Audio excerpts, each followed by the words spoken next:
This is the Lone Crater YouTube. We hope this video helps. You begin by confirming prerequisites.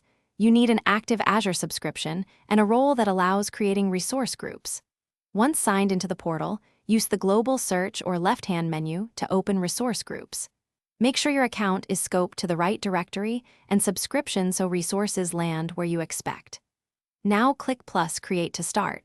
This opens a compact form where you specify subscription, resource group name, and region, so enter those values before moving to tagging and advanced options.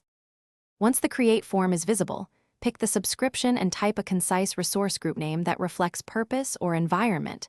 This helps with billing and management. Next, select a region. This affects latency and data residency, so choose the region nearest your users or compliance needs. Make sure to add tags now for cost allocation or automation. Tags like environment, prod, or cost center. 123 simplify policies later. After reviewing these fields, click Review plus Create to validate the configuration before finalizing. You finish by reviewing the validation output and clicking Create. The portal will deploy the empty resource group within seconds. Once deployment succeeds, navigate to the new group to verify location, tags, and resource locks. Make sure access control, EM, lists the expected users or service principals so automation and teams have the right permissions.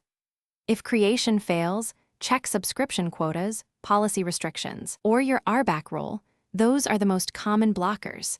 Then adjust policies or request quota increases and try again. Thanks for watching. Consider subscribing if we helped you.